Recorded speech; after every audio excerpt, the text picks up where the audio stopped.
soul recovery is the process that we will be discussing. It's also a service that I offer. It's the process of healing insecurities through mending death trauma. When you hear death trauma, you might think, oh, spooky. But in essence, when we have a chance to go through a process where we can observe consciously through our soul lens or through our higher mind, it's not actually that scary at all. If you think of any event or any experience that you've ever had that you were scared about prior to the experience, and then you went through it and you did it, you accomplished whatever you did, even if that's just walking through the experience, now that's in your experience. And so it's not actually that scary after all. And so this process is really simple. And I hope to share with you the importance of it and the access to it, and then some other things that you can do on your own to explore past lives. My name, as said before, is Angelique Marie Beaufeu. I am a Reiki master practitioner and a Sakine Reiki master and practitioner. I'm an evolutionary astrologer, and I practice soul recovery and past life regression. I also am an author. I published Suicidal Birds, The Gift, which is one part memoir, but really the purpose and function of that book is as medicine. It is medicine to all those who are truly ready to transform their traumas into the gifts that they offer. So it is Dear Sweet Medicine. And Awakening the Divine, prayer book for non-religious seekers. I just published in February. I wrote it in January. I've been meaning to write it for years. And so I made the time at the beginning of 2020 to really just get it out there. So both are available on Amazon. And if you wish to purchase them through me, then you are welcome to contact me and I can set that up. But Amazon is an easy place to find them. On Facebook, I have two different pages. One is Writer, Healer, Mystic, and the other is Heart Evolver. Heart Evolver is the business where I practice Reiki, past life regression, and I've been teaching meditation since 2007, late 2007. And I have been teaching and practicing Reiki since 2010. So those are my primary works. I do hold approximately 70 certifications in various schools of Reiki and shamanism. I'm also a cosmic shaman, and I hold the 13 rites of the Munaki, which is a Peruvian shamanic system meant to assist in the enlightenment process. Some call it ascension, but it's not about floating away. It's really about getting grounded and present right here and now, and healing and awakening the light codes within the energy field. So I do a lot of stuff, but all of the things that I do, whether it's my writing or my work with Reiki or with teaching, or as I also was a professor of communications for about 15 years, and a teacher of English. I've taught on a variety of subjects, even given talks on neuroscience to some other educators to help them understand how to learn. So with all the things that I do, they have one unique, unified purpose, and that is to assist people to empower themselves through knowledge, through awakening and activating their immune system, and really engaging any tool, and there are a ton of tools within us to reach evolution within ourselves. And that's why I love this process, because soul recovery and past life regression has to do with, because it's a very conscious process where no hypnosis is involved, nothing where your conscious mind is taken out of the picture. It is a process that allows you to get to the heart of an insecurity, to heal it, to have it healed in a process, and then to integrate that into your life and to start to see immediate changes in what you are capable of when fear is absented, when insecurities that are irrational are absented from your present day experience. And in my opinion, this is the most important life we are living. This one right now, right here. So anything that we can do to let off the veils of the past is a powerful thing, and this is a powerful process. Now, I included my selfie, or not really a selfie, it's a picture that was taken of me as a child. This is my me at 7 years old. And it engages with a part of this process because our unconscious is formed up to the age of 7 years old. And so we still have a lot of past life memory that is active in our systems from birth until 7 years old. And some of us keep that, some of us have shreds of it, and some of us blank it out entirely in order really to socialize and be a part of. But we do have access to bring that memory back. So I want you to start thinking, what about the games that you played as a child within that range, as a small child, 7 and under really. For me, I'll talk about some of my examples, but I have some examples that I wrote here. Prisoners of war, tree stump ministry, doctor's bug surgery, teacher, witches and magic, young explorers, imaginary friends you might have had. For me, I used to play this game called Prisoners of War with a friend that I had. And I was about 4 or 5 years old. We used to play in her backyard. And she had this old aluminum folding table in the backyard. And she would place it, and then I was the prisoner every time. So I had to get under the table. And when I would be under there, my vision, which I would have thought was my imagination at the time. And sometimes we link imagination to something we make up, right? But that's not entirely accurate, even for the word imagination, right? I wasn't taking it from anything I had seen before because I had never seen a war-based movie. I wasn't even allowed to watch Star Wars as a kid because that was seen as too violent. So I was really sheltered from any kind of violent movies at this point. But what I would see is like a bamboo cage around me. And I could see there was a forest through her backyard. You could see it at this place in Colwick, which is a little community in Cherry Hill, New Jersey on the west side. And we would be able to see through to what was on this street called Horseshoe Bend. And there was this forest there and the woods. And so I could see the woods, but the woods would even transform in my imagination to this very wet land, almost like water, but also had growths through it and lily pads all over the place. And so I can remember that. And then when I was 19 years old, I had kind of blanked that out. You know, you live your life. And then I got to 19 years old and I was watching the movie. I was a sophomore in college. I was watching the movie, The Killing Fields.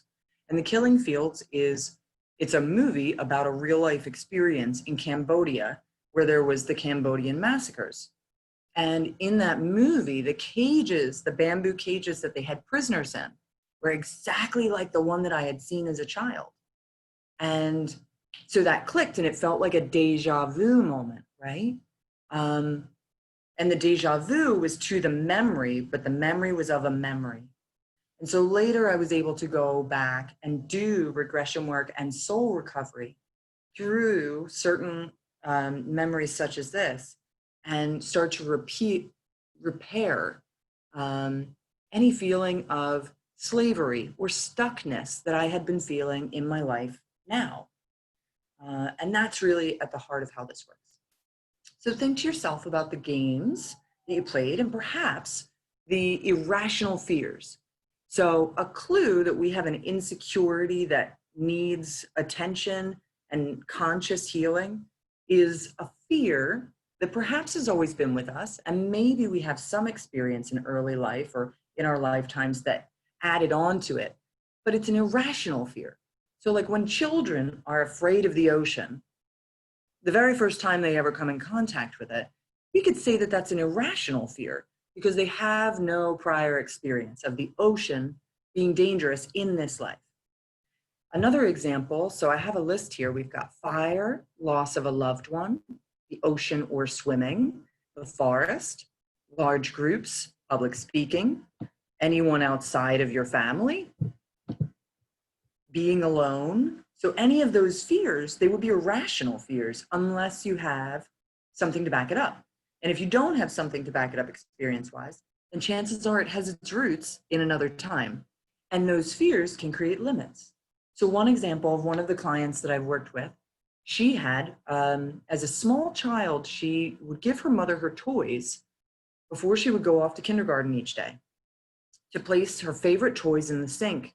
She made her mother promise she would not move them until she got home from school. And the mother finally asked, why? Why are we doing this? And she said, because of the fire.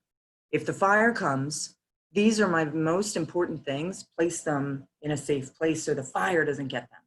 This child had never seen a fire. They had never experienced a fire. They didn't even have a fireplace. And she didn't watch television, and she was equally protected from seeing anything like that on the television.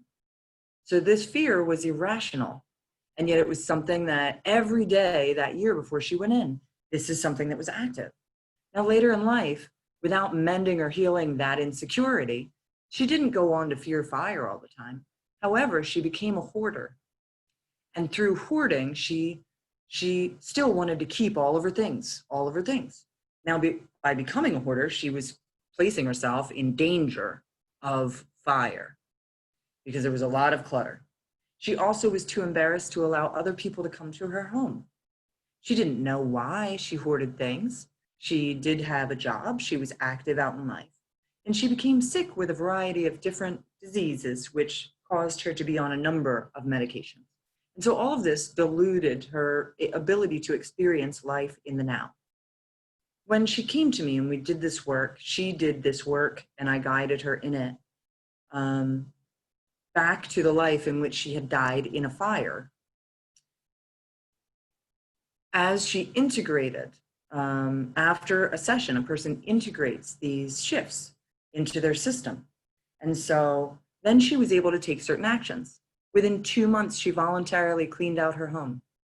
Then she was able to have people over. She started to go out again and not, because she used to stay home a lot, based on this anxiety. And the anxiety wasn't social anxiety. It was the fear that if she left her home, that it would burn down. So she was able to increase her social life and her whole life began to change. And she never would have consciously understood prior to that cleanup that that one past traumatic life event was affecting her whole entire life now and obscuring the person that she has the ability to be today. So this is a very important process, yes? Anyway, if you have thought of a game or an irrational fear that is on your list, might not be what's written here, but if something has occurred to you, just feel free to jot it down and then just put it aside. And now we're going to settle into a heart-centering meditation so that we can open our minds and let go of anything that might be obscuring. As we enter into this meditation, we're going to use a breathing centering technique, a focal point. So first we'll begin by placing our left palm, which might be reversed because I'm on Zoom, but take your left palm and put it at the center, the palm itself, over the heart chakra, the center sternum, and bring your right palm over that. First, we're going to empty out the lungs. So see if you can actually take the right palm, bring it to the base of the rib cage, and we're going to empty out the lungs from the bottom, middle, top, right out through the mouth through a sounded breath.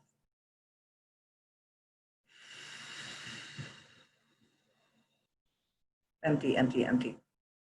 Take a nice breath in, fill the bottom, middle, top.